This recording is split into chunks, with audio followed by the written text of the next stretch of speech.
ಇದು south West ಅಂದರೆ ನೈಋತ್ಯ ಭಾಗ. ಬಿಲ್ಡಿಂಗ್ ಯಾವುದೇ ಪೋರ್ಷನ್ಕ್ಕಿಂತಲೂ ಅದು ಎತ್ತರದಲ್ಲಿ ಇರಬೇಕಾ? ಮನೆಯಲ್ಲಿ ಇದು ಡ್ರೈನೇಜ್ ಕೂಡ ಈ ಡೈರೆಕ್ಷನ್ದಲ್ಲಿ ಮೂವ್ ಆಗಬೇಕು, ಪೂರ್ವದ ಕಡೆನೇ ಮೂವ್ ಆಗಬೇಕು, ಉತ್ತರದ ಕಡೆನೇ ಮೂವ್ ಆಗಬೇಕು. ಇಲ್ಲ, ಏನೇನೂ ಸಂಬಂಧ ಇಲ್ಲ. ಏನ್ ಸರ್ ಪೂಜಾ ರೂಮು ಎಲ್ಲರೂ ಹೇಳ್ತಾರೆ ಪಂಡಿತರು ನಾರ್ತ್ ಈಸ್ಟ್ಗೆ ಇರಬೇಕು, ಈಶಾನ್ಯ ಮೂಲೆಯಲ್ಲೇ ಇರಬೇಕು ಅಂತ ಅದನ್ನು ನೀವು ಬೇಡ ಅಂತ ಹೇಳಿದಿರಾ? ಇದಕ್ಕೆ ಏನಾದ್ರು ವೈಜ್ಞಾನಿಕ ಕಾರಣಗಳಿವೆಯಾ? ಅಂದ್ರೆ ಇನ್ನೇನು ಅವನು ಹೋಗ್ತಾನೆ. ಆದ್ರೆ ಅಂಥದ್ರಲ್ಲಿ ನನ್ನ ಕೆಲವೊಂದು ಕೇಸಲ್ಲಿ ಎದ್ದು ಕೂತವ್ರು ಕೂಡ ಇದ್ದಾರೆ. ಅಂದ್ರೆ ಆ ಟೈಮಲ್ಲಿ ಮಾತ್ರ ದಕ್ಷಿಣ ಉತ್ತರಕ್ಕೆ ಮಲಗಿಸ್ಬೇಕು ಹೊರತು ಬೇರೆ ಟೈಮಲ್ಲಿ ಅಲ್ಲ. ಅಂದ್ರೆ ನಾರ್ಮಲ್ ಟೈಮಲ್ಲಿ ಪೂರ್ವ ಪಶ್ಚಿಮ, ಪಶ್ಚಿಮ ಪೂರ್ವ. ಕೆಲವು ಜನ ಇನ್ನೂ ಕೇಳ್ತಾರೆ, ಸರ್ ಟೆಂಪಲ್ ಎದುರುಗಡೆ ನಾವು ಬಿಲ್ಡಿಂಗ್ ಕಟ್ಬಹುದಾ?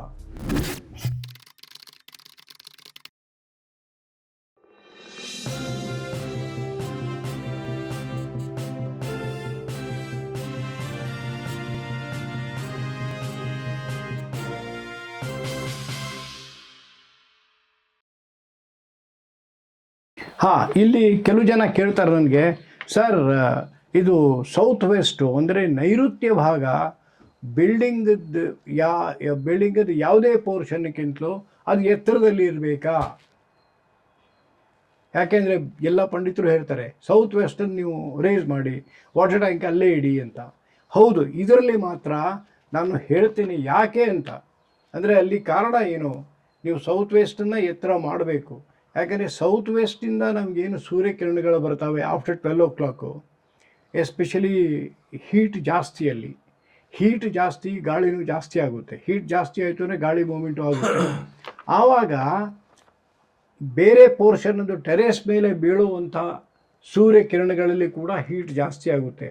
ಅದನ್ನು ಕಮ್ಮಿ ಮಾಡಬೇಕು ಅಂತಂದರೆ ನಾವಲ್ಲಿ ಗೋಡೆ ಕಟ್ಟಿಬಿಟ್ಟು ಅದನ್ನು ಎತ್ತರ ಮಾಡಿ ಅದರ ಶ್ಯಾಡೋ ಬಿಲ್ಡಿಂಗ್ ಟೆರೇಸ್ ಮೇಲೆ ಬಿದ್ದರೆ ಕೂಲಾಗಿರುತ್ತೆ. ಆ ಉದ್ದೇಶದಿಂದ ನಾವು ಅಲ್ಲಿ ಮಾಡ್ತೇವೆ. ಅದಕ್ಕೆ ನೀವು ವಾಟರ್ ಟ್ಯಾಂಕು ತಗೋಬಹುದು, ಗೋಡೆನೂ ತಗೋಬಹುದು. ಇದರಲ್ಲಿ ನಾನು ಅದು ಸುಳ್ಳು ಅಥವಾ ನಿಜ ಅಂತ ಹೇಳೋದಕ್ಕೆ ಪ್ರಯತ್ನ ಪಡಲ್ಲ. ಇನ್ನೂ ಕೆಲವು ಜನ ಪಂಡಿತರು ಹೇಳ್ತಾರೆ ಅಥವಾ ನಮಗೆ ಎಷ್ಟೋ ಕ್ಲೈಂಟ್ಸ್ ಕೂಡ ಕೇಳ್ತಾರೆ, ಇಲ್ಲ ಸರ್ ಅವರು ಹೀಗೆ ಹೇಳ್ತಾರೆ, ಇದು ಮನೆಯಲ್ಲಿ ಇದು ಡ್ರೈನೇಜ್ ಕೂಡ ಈ ಡೈರೆಕ್ಷನ್ದಲ್ಲಿ ಮೂವ್ ಆಗಬೇಕು, ಪೂರ್ವದ ಕಡೆನೇ ಮೂವ್ ಆಗಬೇಕು, ಉತ್ತರದ ಕಡೆನೇ ಮೂವ್ ಆಗಬೇಕು. ಇಲ್ಲ, ಏನೇನೂ ಸಂಬಂಧ ಇಲ್ಲ. ಅದು ನೀವು ಯಾವ ಡೈರೆಕ್ಷನ್ದಲ್ಲಿ ನಮಗೆ ಸ್ಯಾನಿಟರಿ ಲೈನ್ ಇದೆ ಆ ಡೈರೆಕ್ಷನ್ನಲ್ಲೇ ತೊಗೊಂಡೋಗಿ. ಆಮೇಲೆ ಟೆರೇಸಿಗೆ ಕೂಡ ಸ್ಲೋಪ್ ಕೊಡೋರು ಇದ್ದಾರೆ ಜನ, ಅದು ಉತ್ತರ ಕಡೆನೇ ನೀರು ಹರಿಬೇಕು ಅಂತ. ಅದು ಏನು ಸಂಬಂಧ ಇಲ್ಲ. ಅದಕ್ಕೆ ಈ ವೇಸ್ಟು ನೀವು ಯಾವ ಡೈರೆಕ್ಷನ್ಲಿ ಫ್ಲೋ ಮಾಡಬೇಕು ಅಂತ ನಿಮಗೆ ಕನ್ವೀನಿಯನ್ಸ್ ಎಲ್ಲಿದೆ ಅದನ್ನು ನೋಡಿಕೊಂಡೇ ಮಾಡಿ. ಅದು ಉತ್ತರಕ್ಕೂ ಇರ್ಬೋದು, ಪಶ್ಚಿಮಕ್ಕೂ ಇರ್ಬೋದು, ದಕ್ಷಿಣಕ್ಕೂ ಇರ್ಬೋದು.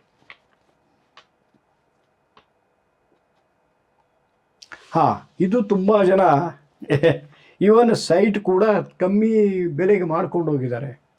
ಸೈಟ್ ಎದುರುಗಡೆ ರೋಡ್ ಇತ್ತು ಅಂದರೆ ಕುತ್ತು, ಅದರಲ್ಲೂ 3 ರೋಡ್, 3 ರೋಡ್ ಬಂತು ಅಂದರೆ ಕುತ್ತು ವಿಧಿಶೂಲ ಅಂತ ಹೆಸರಿಟ್ಕೊಂಡು ಏಳಿಗೆನೇ ಇಲ್ಲ ಅಂತ, ವಿನಾಶ, ಸಾವಾಗುತ್ತೆ ಇಲ್ಲಿವರೆಗೂ ಹೇಳಿದ್ದುಂಟು. ಆ್ಯಂಡ್ ಅದೇ ರೀತಿ ನಾವು ಹೈದರಾಬಾದಲ್ಲಿ ಎಲ್ಲಿ ಅದು ಉಂದಿ ಒದ್ದು ಲೇದು ಅಂತಂದ್ಬಿಟ್ಟು ತೆಲುಗುದಲ್ಲಿ ಪ್ರತಿಯೊಬ್ಬ ವಾಸ್ತು ಪಂಡಿತ್ ಮಾತಾಡ್ತಾನೆ. ಅಲ್ಲಿ ನಾವು 3 ರೋಡ್ಗಳು ಬಂದು ಈ ಥರ ಜಾಯ್ನ್ ಆಗುವಲ್ಲಿ ನಾವು ಮನೆ ಮಾಡಿದ್ದೇವೆ. ಆ ಮನೆಯದು ಕೂಡ ನಿಮಗೆ ಸ್ವಲ್ಪ ಹೇಳಬೇಕು ಅಂದರೆ ಅದಕ್ಕೆ ವ್ಯಾಘ್ರಮುಖಿ ಸೈಟು ಅಂತ ಹೇಳ್ತಾರೆ. ಅದು ಒಳ್ಳೆಯದಲ್ಲ. ಈ 3 ರೋಡ್ಗಳದ್ದು ಕುತ್ತು ಒಂದು ವಿನಾಶಕ್ಕೆ ಕಾರಣ, ಇನ್ನೊಂದು ಅದು ವ್ಯಾಘ್ರಮುಖಿ ಸೈಟು, ಅದಕ್ಕೆ ನೀವು ಅದನ್ನು ತಗೊಳ್ಬಾರ್ದು. ಇನ್ನೊಂದು ಅದರಲ್ಲಿ ಇವರು ಹೇಳೋ ಪ್ರಕಾರ ನೆಗೆಟಿವ್ ವಿಶೇಷತೆ ಅಂತಂದರೆ ಪೂರ್ವದಿಂದ ಪಶ್ಚಿಮಕ್ಕೆ 7 ಅಡಿ ಸ್ಲೋಪು, 7 ಅಡಿ ಸ್ಲೋಪು, ಒಂದಲ್ಲ ಎರಡಲ್ಲ. ಅದಕ್ಕೆ ಅದು ಕೂಡ ನಿಮಗೆ ವಿನಾಶಕ್ಕೆ ಕಾರಣ. ಆಮೇಲೆ ಬೋರ್ವೆಲ್ಲು ಸೌತ್ ವೆಸ್ಟಲ್ಲಿ ಮೊದಲೇ ಹಾಕಿದ್ದು ಆ ಸೈಟನ್ನು ನಮ್ಮ ಕ್ಲೈಂಟು ತೊಗೊಂಡ್ರದನ್ನ. ನಾನು ಹೇಳಿದೆ ನೀವು ಅದೇನೂ ಮಾಡಬೇಡಿ, ನಾವು ಅದರಲ್ಲಿ ಪ್ಲ್ಯಾನ್ ಮಾಡಿಕೊಡ್ತೇನೆ, ನನ್ನ ಮೇಲೆ ಒಂದು ವಿಶ್ವಾಸ ಇಟ್ಬಿಟ್ಟು ನೀವು ಮಾಡಿಸ್ಕೊಂಡ್ರು. ಇವತ್ತಿನವರೆಗೂ ತುಂಬ ಚೆನ್ನಾಗಿ ಬೆಳೆದ ಮೇಲೆ ಬಂದಿದ್ದಾರೆ. ಅಂದರೆ ಕುತ್ತು ಅಥವಾ ವಿಧಿಶೂಲ ಇವು 3 ರೋಡ್ಗಳು, ಎದುರುಗಡೆ ರೋಡು, ಇವಕ್ಕೆ ಏನೇನೂ ಸಂಬಂಧ ಇಲ್ಲ. ಅಂದರೆ ನಾವು ಏನೋ ಒಂದು ವಸ್ತುವಲ್ಲಿ ಕ್ರಿಯೇಟ್ ಮಾಡ್ತೇವೆ ಆ ಸೈಟಲ್ಲಿ, ಅದಕ್ಕೆ ಮಾತ್ರ ವಾಸ್ತುಶಾಸ್ತ್ರ. ಕೆಲವು ಜನ ಇನ್ನೂ ಕೇಳ್ತಾರೆ, ಸರ್ ಟೆಂಪಲ್ ಎದುರುಗಡೆ ನಾವು ಬಿಲ್ಡಿಂಗ್ ಕಟ್ಬೋದಾ? ಒಂದು ದೇವಸ್ಥಾನದ ಎದುರುಗಡೆ ಕಟ್ಬೋದಾ? ಅದನ್ನು ಕಟ್ಟಿದ್ದೇವೆ ನಾವು, ಹೈದರಾಬಾದಲ್ಲೇ ಕಟ್ಟಿದ್ದೇವೆ. ದೇವಸ್ಥಾನದ ಎದುರುಗಡೆ ಬೇಗಂಪೇಟೆ ಏರಿಯಾದಲ್ಲಿ.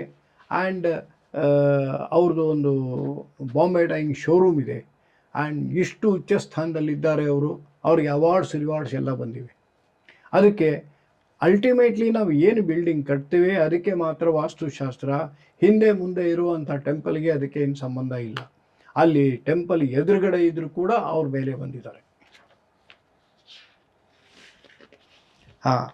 ಇನ್ನು ಕೆಲವು ಜನ ಕೇಳ್ತಾರೆ, ಯಾವುದು ಮಲ್ಕೊಳ್ಳೋದಕ್ಕೆ ಡೈರೆಕ್ಷನ್ನು ಒಳ್ಳೆಯದು, ಈ ಈಸ್ಟ್ ವೆಸ್ಟ್ ಅಥವಾ ವೆಸ್ಟ್ ಈಸ್ಟ್, ಪೂರ್ವ ಪಶ್ಚಿಮ ಅಥವಾ ಪಶ್ಚಿಮ ಪೂರ್ವ? ಇದು ಮಲ್ಕೊಳ್ಳೋ ಡೈರೆಕ್ಷನ್ನು ಮೊದಲಿಂದಾನೂ ಕಂಟಿನ್ಯೂ ಆಗಿದೆ. ಇದು ಯಾವ ವಾಸ್ತುಶಾಸ್ತ್ರದಲ್ಲಿ ಹೇಳಿಲ್ಲ. ಬಟ್ ಈಗ ವಾಸ್ತು ಪಂಡಿತರು ಬಂದು ನೀವು ದಕ್ಷಿಣಕ್ಕೆ ತಲೆ ಮಾಡಿ ಅಥವಾ ಉತ್ತರಕ್ಕೆ ತಲೆ ಮಾಡಿ ಅಂತ ಏನಾದರೂ ಹೇಳಿದರೆ ಅದು ಹಾಗಲ್ಲ. ಯಾವುದೋ ಒಂದು ಟೈಮಲ್ಲಿ, ಅಂದರೆ ಹಳೆ ಕಾಲದಲ್ಲಿ ವೈದ್ಯರು ಬಂದು ನಿಮ್ಮ ಪಲ್ಸ್ ನೋಡಿ ಆವಾಗ ಹೇಳ್ತಾಯಿದ್ರು, ಈ ಒಂದು ಇನ್ನು ಆಲ್ಮೋಸ್ಟ್ ಹೋಗೋ ಸ್ಥಿತಿಯಲ್ಲಿದೆ, ಅದಕ್ಕೆ ನೀವು ಇವನ್ನ ಎತ್ಬಿಟ್ಟು ದಕ್ಷಿಣಕ್ಕೆ ತಲೆ ಮಾಡಿ ಅಥವಾ ಉತ್ತರಕ್ಕೆ ತಲೆ ಮಾಡಿ ಮಲಗಿಸಿ ಅಂತ. ಅಂದರೆ ಇನ್ನೇನು ಅವನು ಹೋಗ್ತಾನೆ. ಆದರೆ ಅಂಥದ್ರಲ್ಲಿ ನನ್ನ ಕೆಲವೊಂದು ಕೇಸಲ್ಲಿ ಎದ್ದು ಕೂತವ್ರು ಕೂಡ ಇದ್ದಾರೆ. ಅಂದರೆ ಆ ಟೈಮಲ್ಲಿ ಮಾತ್ರ ದಕ್ಷಿಣ ಉತ್ತರಕ್ಕೆ ಮಲಗಿಸ್ಬೇಕು ಹೊರತು ಬೇರೆ ಟೈಮಲ್ಲೆಲ್ಲ. ಅಂದರೆ ನಾರ್ಮಲ್ ಟೈಮಲ್ಲಿ ಪೂರ್ವ ಪಶ್ಚಿಮ, ಪಶ್ಚಿಮ ಪೂರ್ವ. ಈಗ ಪೂಜಾ ರೂಮ್ ಬಗ್ಗೆ ತುಂಬ ಜನ ಕೇಳಿದ್ದಾರೆ. ಏನು ಸರ್ ಪೂಜಾ ರೂಮು, ಎಲ್ಲರೂ ಹೇಳ್ತಾರೆ ಪಂಡಿತರು ನಾರ್ತ್ ಈಸ್ಟ್ಗೆ ಇರಬೇಕು, ಈಶಾನ್ಯ ಮೂಲೆಯಲ್ಲೇ ಇರಬೇಕು ಅಂತ. ಅಂಥದ್ದನ್ನು ನೀವು ಬೇಡ ಅಂತ ಹೇಳಿದ್ದೀರಾ. ಇದಕ್ಕೆ ಏನಾದರೂ ವೈಜ್ಞಾನಿಕ ಕಾರಣಗಳಿವೆಯಾ? ಹೇಳ್ತೇನೆ. ತುಂಬ ಚೆನ್ನಾಗಿದೆ ಪ್ರಶ್ನೆ ಇದು. ಆ್ಯಂಡ್ ಇದಕ್ಕೆ ತುಂಬ ಜನ ಬಲಿ ಬಿದ್ದಿದ್ದಾರೆ, ಅದು ಹೇಳ್ತೇನೆ. ತುಂಬ ಜನ ಬಲಿ ಬಿದ್ದಿದ್ದಾರೆ. ನಾನು ನಿಮಗೆ ಮೊದಲು ಎಕ್ಸ್ಪ್ಲೈನ್ ಮಾಡಿದಾಗೆ ನಾರ್ತ್ ಈಸ್ಟದ್ದು ಒಂದೇ ನೀವು ಕ್ವಾಡ್ರೆಂಟ್ ತಗೊಂಡು, ಸೂರ್ಯ ಯಾವಾಗ ಪೂರ್ವದಿಂದ ಮೇಲೆ ಬರೋಕ್ಕೆ ಶುರು ಮಾಡ್ತಾನೆ, ಉತ್ತರಾಯಣದಲ್ಲಿ ಇರುವಾಗ, ಅಂದರೆ ಸಮ್ಮರ್ ಅಂತ ಹೇಳ್ತೇವೆ, ಆ ಬೇಸಿಗೆ ಕಾಲದಲ್ಲಿ ನೀವು ನೋಡಿದರೆ ಅರ್ಲಿ ಮಾರ್ನಿಂಗು ಬೆಳಿಗ್ಗೆ ನಿಮಗಲ್ಲಿ ನೀರಿನ ಬಾಷ್ಪದ ಕಣಗಳು ಎಲೆ ಮೇಲ್ಗಡೆ ಹೂವಿನ ಮೇಲ್ಗಡೆ ಕೂತಿರುತ್ತೆ. ಸೂರ್ಯನ ಕಿರಣ ಬಿದ್ದಾಗ ಅಲ್ಲಿ ಬಣ್ಣಗಳು ಗೊತ್ತಾಗುತ್ತೆ. ಅಂದರೆ ಅದಕ್ಕಿಂತಲೂ ಚಿಕ್ಕ ಇರುವಂತಹ ಬಾಷ್ಪದ ಕಣಗಳು ಗಾಳಿಯಲ್ಲಿ ಹಾರಾಡ್ತಾ ಇರ್ತವೆ. ಗಾಳಿಯಲ್ಲಿ ಹಾರಾಡ್ತಾ ಇರುವಾಗ ಸೂರ್ಯಕಿರಣಗಳು ಅದರಲ್ಲಿ ಪಾಸ್ ಆಗಿ ವಕ್ರೀಭವನವಾಗುತ್ತೆ. ಆವಾಗ ವಿ ಅನ್ನೋದು, that is violet, will touch the earth. ಅದು ಭೂಮಿಗೆ ಟಚ್ ಮಾಡುತ್ತೆ, ಆಕಾಶದಲ್ಲಿ ಹೋಗುತ್ತೆ. ಅದಕ್ಕೆ ಸೂರ್ಯ ನಿಮಗೆ ಕೆಂಪಕ್ಕೆ ಕಾಣೋದು. ಕರೆಕ್ಟ್. ಈಗ ಬಾಷ್ಪದ ಕಣಗಳಿಂದ ಬಂದಂಥ ವೀದಲ್ಲಿ ಇರುವಂಥ ಅಲ್ಟ್ರಾ ವೈಲೆಟ್ಟು ಅದು ನಮ್ಮ ಬಾಡಿ ಸ್ಕಿನ್ನಲ್ಲಿಂದ ಹೋಗಿ ಬಾಡಿಯಲ್ಲಿ ಒಂದು ಕ್ಯಾಲ್ಸಿಫೆರಾಲ್ ಅಂತ ಹಾರ್ಮೋನ್ ಕ್ರಿಯೇಟ್ ಮಾಡುತ್ತೆ. ಇದು ಡಾಕ್ಟರ್ ಇಗ್ನೇರೋ ಅಂತ ನೊಬೆಲ್ ಪ್ರೈಸ್ ವಿನ್ನರು ಬರೆದದ್ದಿದೆ. ಆದರೆ ಅವರು ಬರೆದದ್ದನ್ನು ಒಪ್ಕೊಳ್ತೇವೆ, ನಮ್ಮವರು ಬರೆದದ್ದು ಒಪ್ಕೊಳ್ಳಲ್ಲ. ನಮ್ಮೂರ ಎಷ್ಟೋ 1000 ವರ್ಷಗಳ ಹಿಂದೆ ಬರೆದದ್ದು. ಆ ಯು ವಿ ರೇ ಸ್ಕಿನ್ನಲ್ಲಿ ಹೋಗಿ ಯಾವಾಗ ಕ್ಯಾಲ್ಸಿಫೆರಾಲ್ ಹಾರ್ಮೋನ್ದಿಂದ ಅಲ್ಲಿ ವಿಟಮಿನ್ ಡಿ ಫಾರ್ಮ್ ಆಗುತ್ತೆ, ಆ ವಿಟಮಿನ್ ಡಿ ಹೋಗಿ ನಮ್ಮ ಬ್ರೈನ್ ಸ್ಟಿಮ್ಯುಲೇಟ್ ಮಾಡುತ್ತೆ in the right direction, which is very very important. ಅದಕ್ಕೆ ಅಲ್ಲಿ ಇರುವಂಥ ಜಾಗ, ನಾರ್ತ್ ಈಸ್ಟಲ್ಲಿ ಇರುವಂಥ ಜಾಗ ಅಥವಾ ದೇವರು ನಮಗೆ ಕೊಟ್ಟಿರುವಂಥ ಜಾಗ ಅಂತಂದ್ರೂ ಪರವಾಗಿಲ್ಲ. ಆ ಜಾಗನ ದೇವರಿಗೆ ನಾವು ಯಾರು ಕೊಡೋರು? ಅದನ್ನು ನೀವೇ ಯೂಸ್ ಮಾಡಪ್ಪ ಅಂತ ದೇವರು ನಮಗೆ ಕೊಟ್ಟಿದ್ದಿದೆ.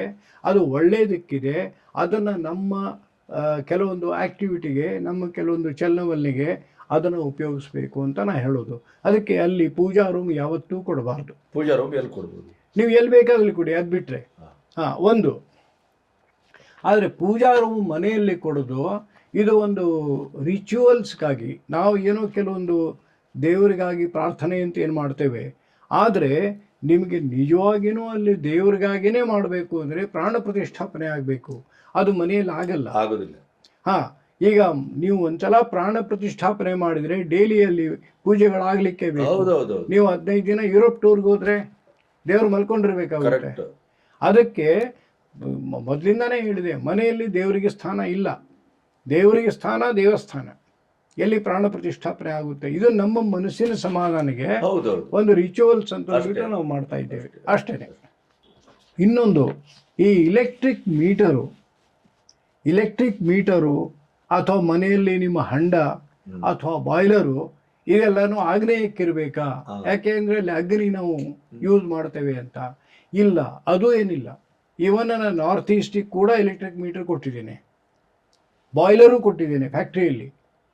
ಯಾಕೆ ಅಂತಂದರೆ ಎಲ್ಲಿ ಅವ್ರಿಗೆ ಕನ್ವೀನಿಯೆಂಟ್ ಆಗುತ್ತೆ ಅದನ್ನು ನೋಡ್ಕೊಂಡು ಬಿಟ್ಟು ಕೊಡಬೇಕು. ಅಲ್ಲಿ ಅಗ್ನಿ ಇದೆ ಅಂತ ಅಂದ್ಬಿಟ್ಟು ಆಗ್ನೇಯಕ್ಕೆ ಕೊಡಬೇಕು ಅಂತಿಲ್ಲ. ನಮ್ಮ ರಜಸ್ ಕ್ವಾಲಿಟಿಯಲ್ಲಿ ಬಂತು ಅಂತಂದರೆ ಮಾತ್ರ ನಾವು ಯೂಶ್ವಲಿ ಆಗ್ನೇಯಕ್ಕೆ ಹೋಗ್ತೇವೆ. ಅದು ಒಂದು ಸ್ಥಿರವಾಗಿರುವಂಥ ಒಂದು ವಸ್ತು. ಅದು ಯಾವುದು, ನಿಮ್ಮದು ಬಾಯ್ಲರ್ ಆಗಲಿ ಅಥವಾ ಎಲೆಕ್ಟ್ರಿಕ್ ಮೀಟರ್ ಆಗಲಿ, ಅದಕ್ಕೆ ಆಗ್ನೇಯಕ್ಕೆ ಏನು ಸಂಬಂಧ ಇಲ್ಲ. ಅದು ಮನುಷ್ಯ ಎಲ್ಲಿ ರಜಸ್ ಕ್ವಾಲಿಟಿಯಿಂದ ಮೂವ್ ಆಗ್ತಿರ್ತಾನೆ ಅಂಥ ಆ್ಯಕ್ಟಿವಿಟಿಗೆ ನಾವು ಆಗ್ನೇಯದಲ್ಲಿ ತರಬೇಕು. ಹಲೋ, ನನ್ನ ಹೆಸರು ಸೃಜನಾ ಅಂತ. ಇಲ್ಲಿ 2.5 ಇಯರ್ಸಿಂದ ಕೆಲಸ ಮಾಡ್ತಾಯಿದ್ದೀನಿ. ಇಲ್ಲಿ ವರ್ಕಿಂಗ್ ಎನ್ವೈರ್ನ್ಮೆಂಟ್ ಎಲ್ಲ ತುಂಬ ಚೆನ್ನಾಗಿದೆ. ಇಲ್ಲಿ ನಿಮಗೆ ಹ್ಯಾಂಡಲ್ ಮಾಡೋಕ್ಕೆ ಪ್ರಾಜೆಕ್ಟ್ಸ್ ಎಲ್ಲ ತುಂಬ ಚೆನ್ನಾಗಿ ಕೊಡ್ತಾರೆ. ಆ್ಯಂಡ್ ದೆನ್ ಸರ್ ಮತ್ತು ಮ್ಯಾಮ್ ತುಂಬ ಸಪೋರ್ಟಿವ್. ಎಲ್ಲ ಪ್ರಾಜೆಕ್ಟ್ಸ್ಗೂ ಏನಾದ್ರು ತೊಂದರೆ ಇದ್ದರೆ they will help you out very well. ಅಷ್ಟೇ. It's a very nice place to work at.